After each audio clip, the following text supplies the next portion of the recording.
Olá, amigos dos países latino-americanos. Eu sou Angélica, não pude estar com vocês no encontro. Vou falar em português sobre a perspectiva do ecossistema de telesaúde materno-infantil. Vamos falar um pouquinho sobre isso. Eu preparei uma apresentação para o nosso encontro no Peru. Eu vou mostrar para vocês agora um pouquinho sobre essa nova perspectiva da telesaúde no contexto da saúde das mulheres e dos seus bebês. Vamos lá? Então, vamos começar falando sobre o que é telesaúde, né? A gente já conhece, vocês todos que estiveram aí já conhecem o conceito tradicional de telesaúde. Segundo a Organização Mundial de Saúde, se define telemedicina como o uso das telecomunicações para diagnosticar e tratar enfermidades, né? A telesaúde é um conceito um pouco mais amplo.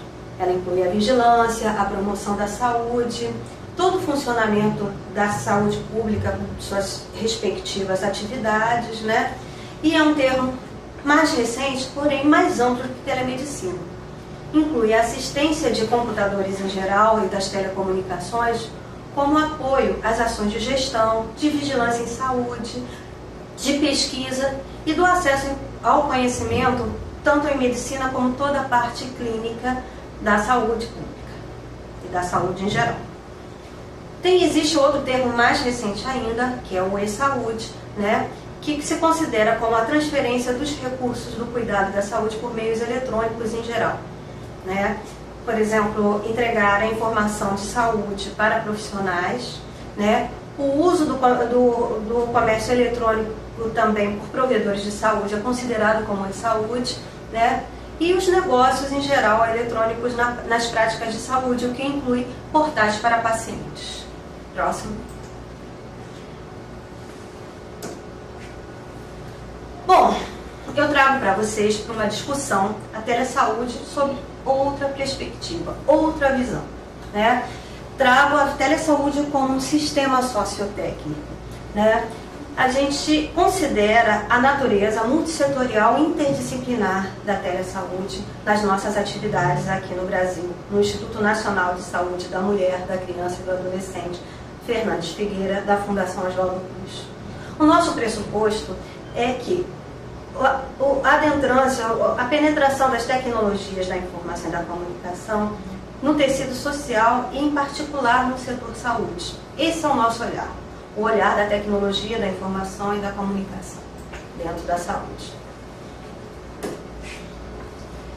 Então, a gente sugere que a telesaúde constitui um sistema, certo?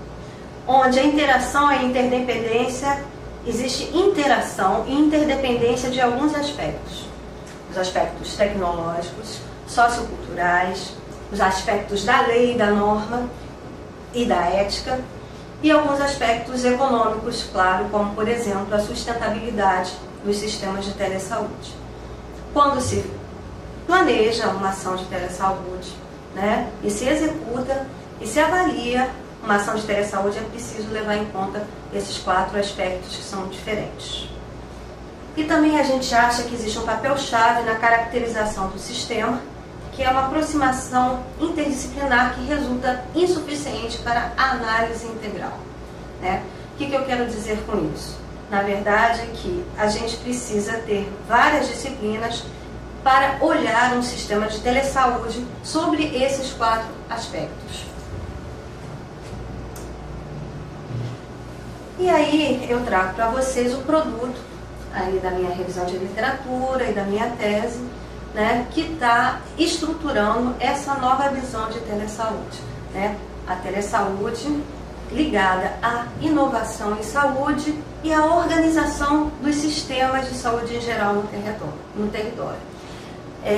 Esse esquema, ele diz que a pesquisa e a inovação, quando entra no sistema de saúde, ela completa um ciclo né, em 5 fases, né? Então, seria a perspectiva de olhar os sistemas de saúde sob a perspectiva da pesquisa translacional em saúde, que é nada mais do que um modo de fazer pesquisa, né, que quer levar as inovações de uma maneira mais rápida à população para melhorar sua qualidade de vida e sua saúde. Como vocês sabem, há muita literatura sobre pesquisa translacional em saúde. Dentro desse esquema é essa visão que a gente usa. Então vamos falar um pouquinho sobre esse esquema, né? A gente considera que a fase 0 da pesquisa translacional é o descobrimento científico no laboratório, né? Quando você descobre uma nova droga, na pesquisa clínica é mais fácil ver esse tipo de questão. Quando você descobre uma nova droga, quando você descobre uma nova vacina, né? Então você está lá experimentando, descobrindo. Inclusive na pesquisa clínica a gente sabe que tem fases, a fase 1, 2, 3, 4, até esse medicamento, essa vacina entrar em produção, né? Nesse momento, né, da fase 0, a fase da descoberta, quem mais interage dentro da sociedade? Quem são os responsáveis, interlocutores nesse processo?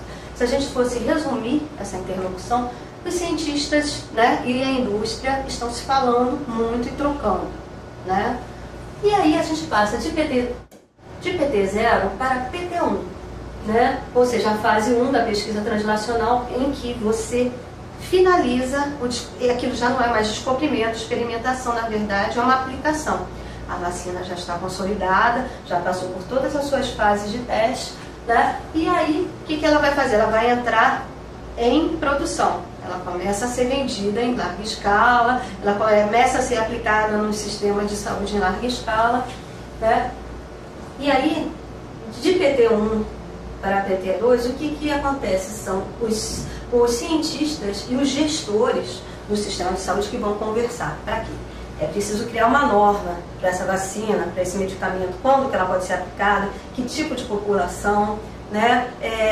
Em que época do ano, enfim, isso é normatizado pelo gestor que está conversando com os cientistas, né? Que criaram aquele medicamento ou aquela vacina.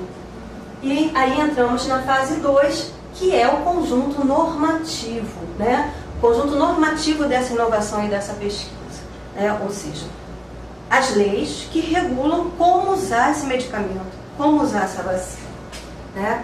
E aí, nesse momento, quem vai conversar mais, né? São os gestores e os profissionais de saúde. Ou seja, os profissionais de saúde precisam ser treinados para utilizar essa inovação, esse medicamento, essa vacina, né? E aí os gestores vão dizer, vai ser assim, vai ser desse jeito, a gente vai treinar à distância, a gente vai criar grupos de multiplicadores desse processo, né? Isso daí é um momento, na fase 2, da fase 2 para a fase 3, é um momento em que quem vai estar trocando mais são os gestores, os chefes, né? Os gerentes, gestores em todos os níveis do sistema de saúde, e os profissionais que vão estar na ponta aplicando aquele medicamento, aquela vacina, aquela atividade na população, né? Na fase 3, o que acontece? Aí é a fase do vamos ver, da prática no sistema de saúde.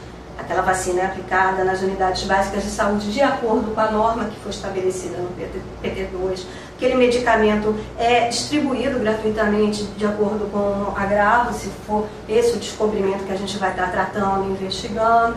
Enfim, esse aqui é a parte pragmática do mundo de fato, em que esse medicamento, essa vacina, essa inovação vai estar sendo oferecida à população em larga escala. E aí, o que acontece? Da fase 3 para a fase 4, quem mais troca, quem mais precisa trocar informação, saber, né? Vão ser os profissionais de saúde e a população em geral. É a fase, inclusive, que essa inovação entra, por exemplo, na publicidade, ela é divulgada pelos meios de comunicação. É a fase em que os profissionais de saúde orientam dentro dos postos de saúde, vamos falar de vacina, por exemplo. Né, que botam um cartaz, ó, estamos em época de vacinar seu filho para determinada enfermidade tal, venha.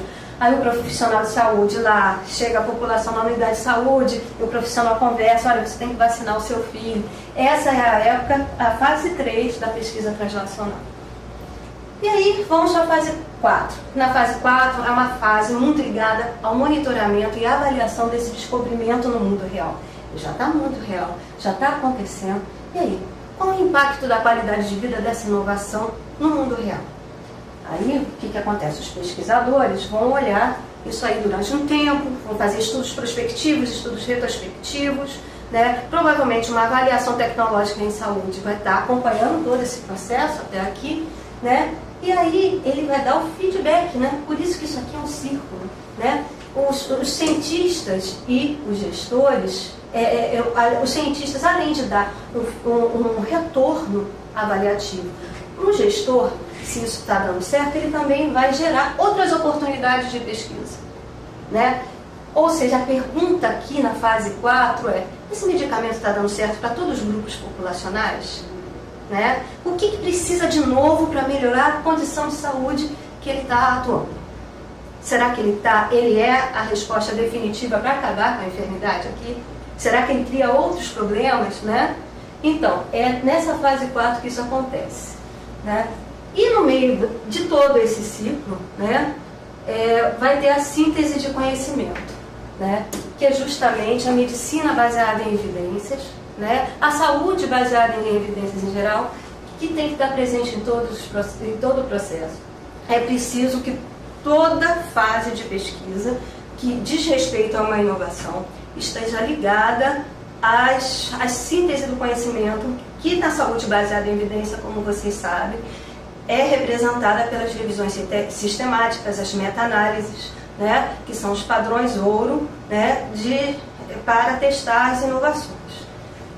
Bom, e a telesaúde nesse meio? Vocês estão vendo essa setinha aqui? A telesaúde seria toda atividade em rede, mediada por computação, né, que dá apoio a essas fases da implantação da inovação no sistema de saúde. Ou seja, que vai ligar a pesquisa de ponta em saúde ao sistema de saúde. Exemplos de aplicações que estão dentro desse ecossistema. Por exemplo, uma aplicação de PT2, um portal do Ministério da Saúde que reúna toda a norma pertinente ao descobrimento científico. Então, aqui no Brasil, por exemplo, a Agência Nacional de Vigilância Sanitária estaria publicizando, muito responsável por essa fase 2 da pesquisa, né? Um portal de pacientes poderia ser um artefato de telesaúde? Sim, de acordo com esse sistema, estaria entre a fase 3 e a fase 4. Né? Seria um portal de saúde de paciente da internet, onde certamente ele vai ter o auxílio de algum profissional de saúde para entender e divulgar a inovação entre os portadores da enfermidade. Então, de acordo com esse conceito aqui, né, a telesaúde está ligada à inovação, né, ao aperfeiçoamento do sistema de saúde e está dando apoio a todo esse processo aqui.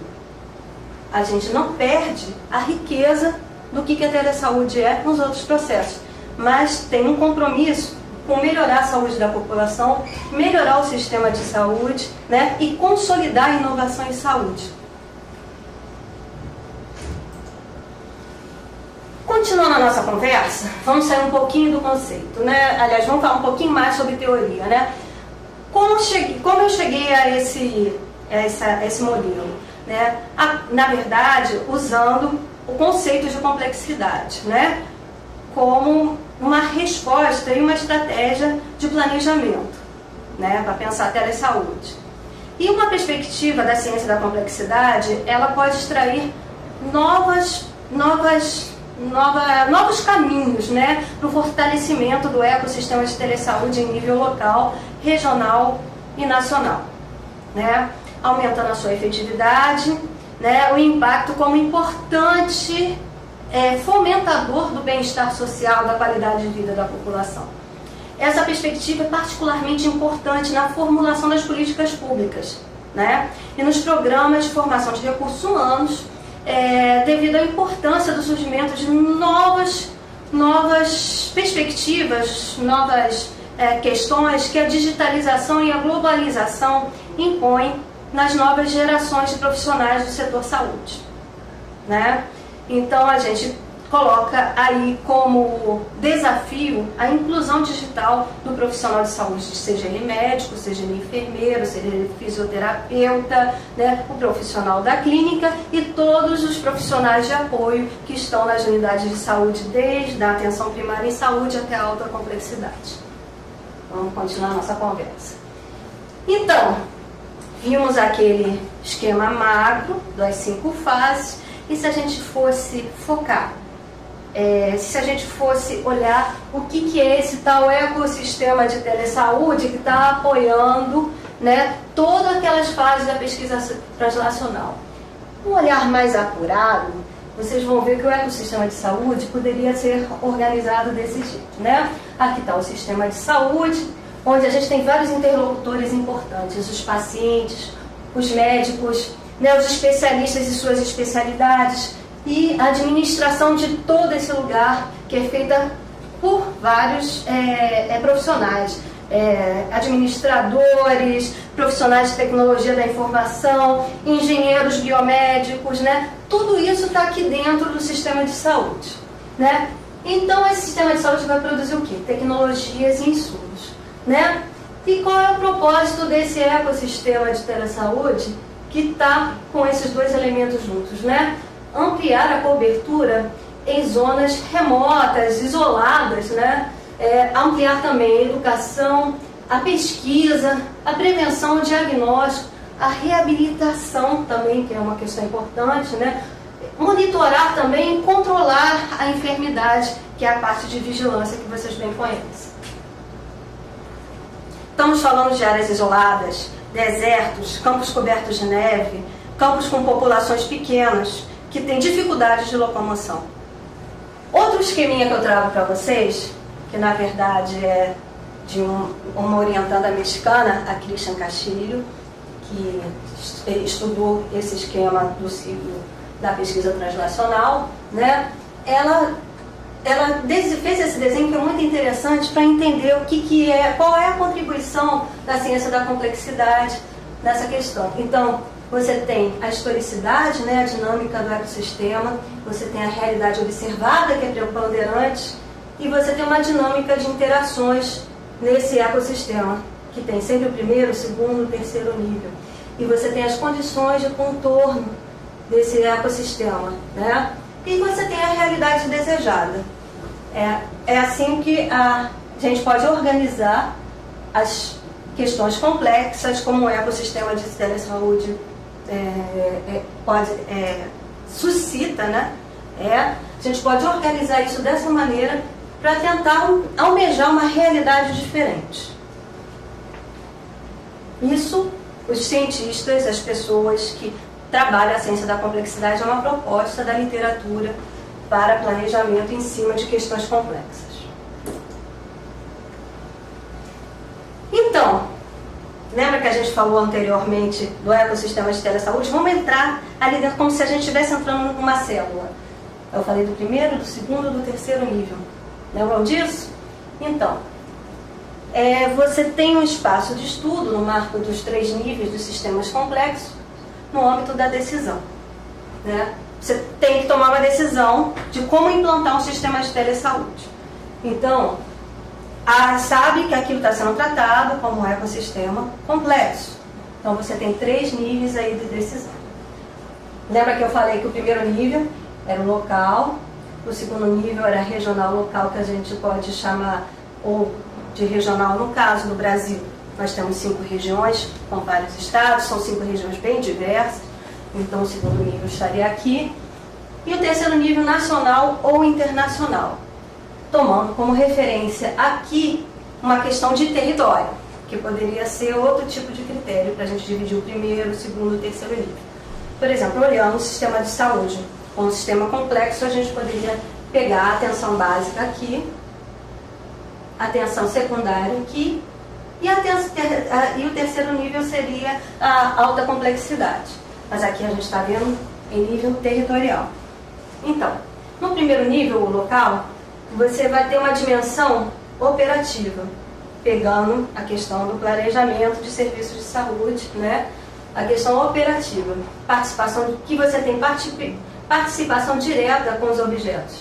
Então, são os atores do subsistema humano, tecnológico e socioeconômico em intervenções de e-saúde, né? Ou seja, os funcionários do hospital, os funcionários da unidade básica de saúde, os enfermeiros, a equipe multidisciplinar que vai olhar o prontuário do paciente, quem está na ponta do sistema. É o primeiro nível, é o nível local, que se a gente for olhar no sistema de saúde corresponde à atenção básica, às redes de emergência, não é?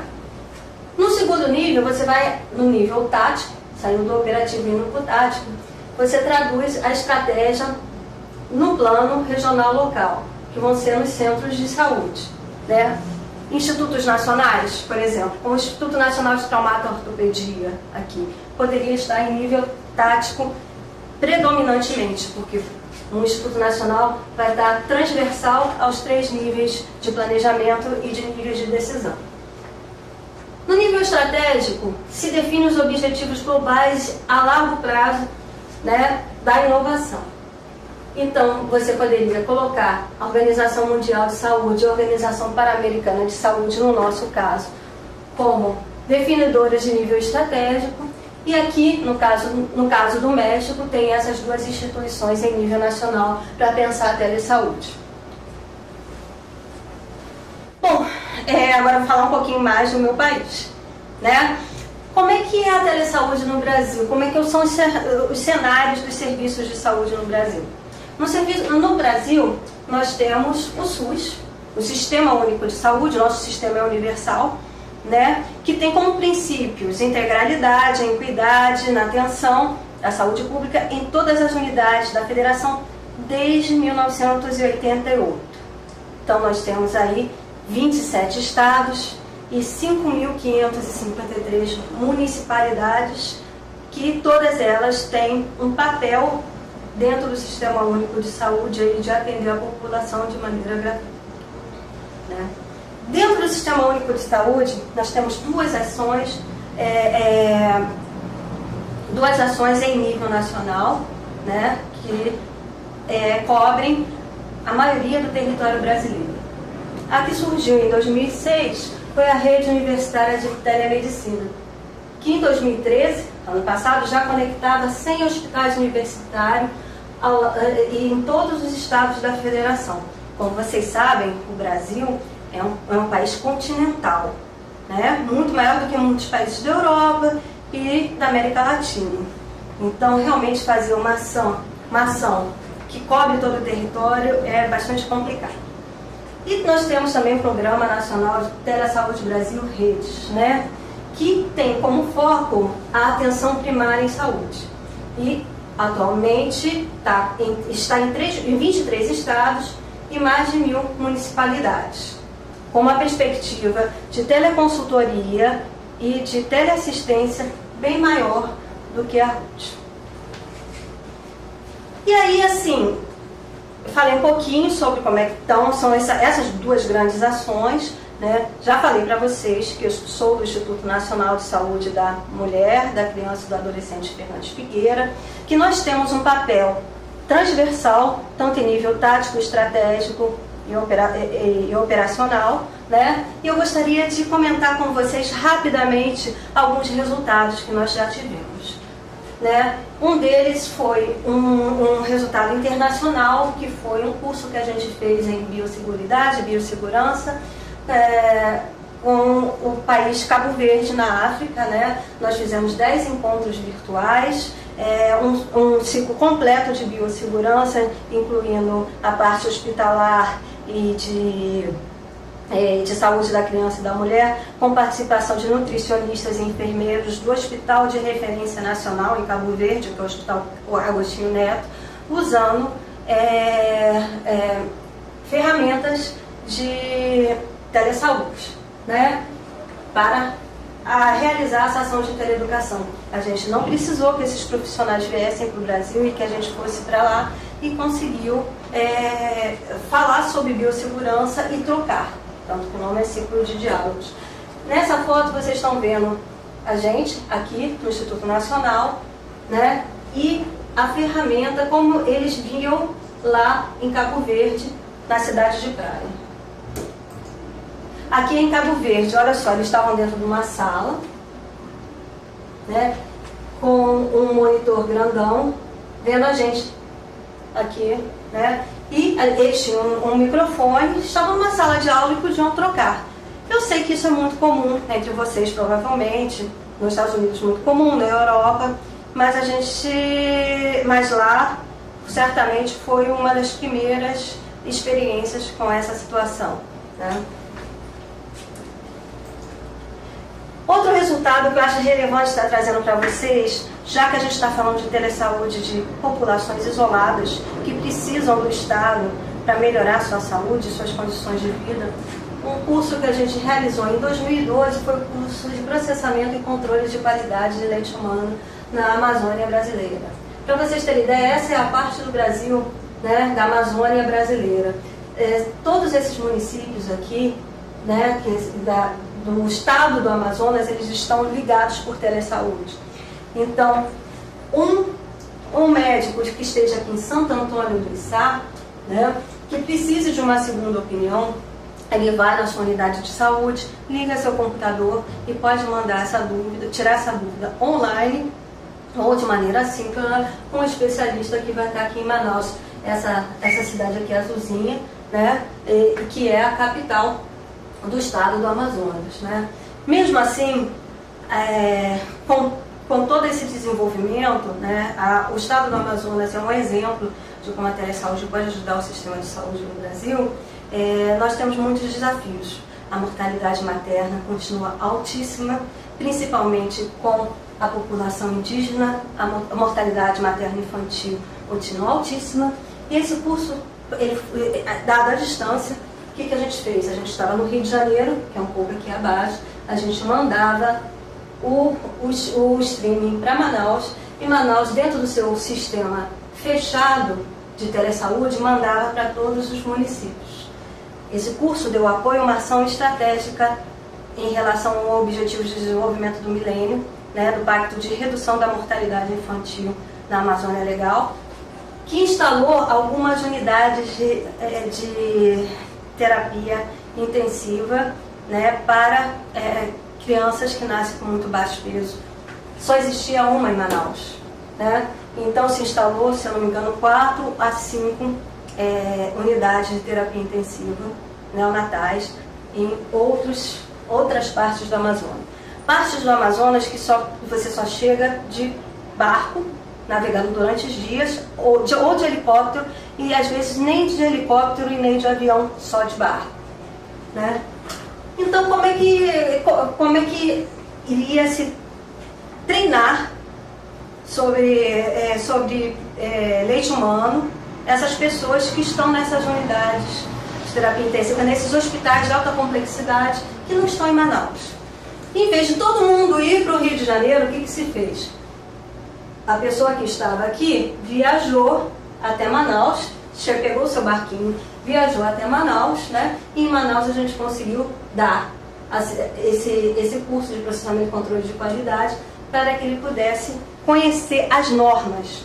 A P2, lembra que eu falei lá que tem a fase 1, fase 0, fase 1, fase 2? Eles precisavam conhecer a fase 2. Como lidar com essa descoberta científica que é o leite humano estocado, armazenado, né, e distribuído para os bebês de muito baixo peso. Eles precisavam saber isso. Mas para eles saírem daqui e irem para o Rio de Janeiro ia ser muito mais custoso, tanto em termos pessoais, na vida deles, deixar suas famílias, né, quanto em termos monetários. A gente fez o curso para o Rio de Janeiro, para Manaus, e eles estavam lá todos e voltaram para os seus lugares. Em Manaus tem especialistas que continuam acompanhando eles. Nós já estamos em 2014, né? Eles já continuam acompanhando esses profissionais que conheceram a norma e como lidar com os bancos de leite humano. falei muito sobre esse resultado porque mostra praticamente, né, como a telesaúde pode colaborar para a saúde de crianças de muito baixo peso, para a saúde de seres humanos que estão tão frágeis, né, e que precisam de alta tecnologia para sobreviver, né, e crescer. Então, vamos falar um pouquinho do Instituto Nacional, onde aconteceu essas duas atividades de telesaúde, né? A nossa missão é melhorar a qualidade de vida da saúde da mulher, da criança, do adolescente, por meio de ações articuladas. Essas ações envolvem pesquisa, ensino, atenção integral à saúde, ou seja, aqui há atendimento para casos de alta complexidade, cooperação técnica nacional e internacional, acabei de mostrar 2 exemplos disso, envolvendo telesaúde, desenvolvimento e avaliação de tecnologias como subsídio para a formulação de políticas públicas nacionais. Então, aqui é um lugar de experimentação de telesaúde para poder estar conversando sobre novas perspectivas aí para o sistema de saúde. E também falar um pouquinho da rede de banco de leite humano, né? Assim, foi a primeira grande ação de telesaúde dentro da Fundação Oswaldo Cruz. Ele foi criado em 2009. Na verdade, a rede de banco de leite humano não foi criada em 2009. Eu estou falando da atividade de telesaúde, que é um grupo de interesse especial que acontece mensalmente, né? E é localizado na rede universitária de telemedicina e tem como objetivo ampliar o intercâmbio de conhecimento e a transferência de tecnologia no âmbito da aleitamento materno e dos bancos de leite humano como componentes estratégicos para alcançar os objetivos do milênio, enfatizando a redução da mortalidade infantil. Dentro do Instituto Nacional de Saúde da Mulher, da Criança e do Adolescente, há a rede de banco de leite humano que exportou essa tecnologia para 23 países para ajudar os bebês de muito baixo peso a receber o melhor alimento que eles poderiam receber, que é justamente o leite de sua própria mãe. E aí, falando um pouquinho mais de telesaúde para bancos de leite humano, para a saúde das mulheres e das crianças, né? O banco de leite é uma estratégia de segurança alimentar e nutricional, tanto para os bebês quanto para as mulheres que são nutrizes, né? Como, por exemplo, assim, eu podia dar um exemplo de saúde da mulher, que é o diagnóstico da sífilis. O diagnóstico da sífilis geralmente é feito dentro do banco de leite humano, caso ela não tenha sido diagnosticada durante o pré-natal. E esse diagnóstico ele é extensivo a toda a família, tanto ao tratamento do bebê, para que ele fique curado, quanto da mulher, quanto do seu parceiro ou parceiras e irmãos do bebê. Então a gente está falando de uma ação que é transversal a todo o planejamento familiar e que o evento sentinela pode acontecer dentro de um banco de leite humano. E aí aqui eu mostro para vocês como é que como são as nossas atividades de teleeducação. A gente tem hoje a possibilidade de interação com áudio e vídeo online, síncrona, né? Por internet, através dessa ferramenta que pode ajudar a salvar a vida de muitos bebês, né, em condições muito frágeis. Terminando, gente, eu queria também dar exemplos para vocês dentro daquele esquema que eu falei, das fases da inovação dentro do sistema de saúde, né, de coisas que a gente está fazendo, né, por telesaúde. A gente fez uma revisão das diretrizes brasileiras de combate ao câncer cervical, né, que é um problema grande mundialmente, né? E essas diretrizes, elas são públicas, né? Houve uma revisão com todos os especialistas do Brasil, todas as referências que são nacionais e internacionais na área. Só foi possível fazer isso com telesaúde. Então a gente está falando da fase 2, a fase onde você está falando de normas para a inovação, que é o tratamento justamente do câncer cervical, e você está fazendo uma revisão, certo? Então, você está aqui falando de PT4, na parte de monitoramento e avaliação do descobrimento científico, que vai abrir outros objetos de pesquisa. Outra questão fazendo telesaúde, encontros internacionais virtuais e presenciais, né? Trabalhando justamente a questão de PT3. né, os gestores conversando com profissionais de saúde em outros lugares, mostrando, né, como fazer, como não fazer, né, são atividades de teleeducação onde profissionais de saúde em diferentes níveis vão estar aperfeiçoando e vão estar trocando sobre o descobrimento científico. Discussão de casos clínicos em medicina fetal. Isso a gente tem feito mensalmente aqui já há 2 anos. Medicina fetal é uma inovação razoavelmente recente na história da medicina, né? Então a gente está fazendo isso aqui no Instituto Nacional. E a gente tem uma fábrica de software iniciando aqui no Instituto Nacional com foco no Mobile Health, que é a telesaúde voltada para dispositivos móveis, né? Os tablets, os celulares, né? Vários projetos aqui acontecem nesse sentido. Que aí a gente estaria aí, ó, já pensando na aplicação candidata, porque como vocês sabem, não há hoje consenso na literatura sobre a efetividade dos aplicativos de mHealth, né, nos sistemas de saúde e no tratamento das doenças. E aí eu trago algumas referências para vocês, que vocês podem ver com mais calma na apresentação que vai estar disponível aí no site. E esse aqui é o Instituto Fernandes Figueira. Convido a todos, quando estiverem no Brasil, na linda cidade do Rio de Janeiro, a darem uma passada aqui no Laboratório de Telesaúde. Serão muito bem-vindos.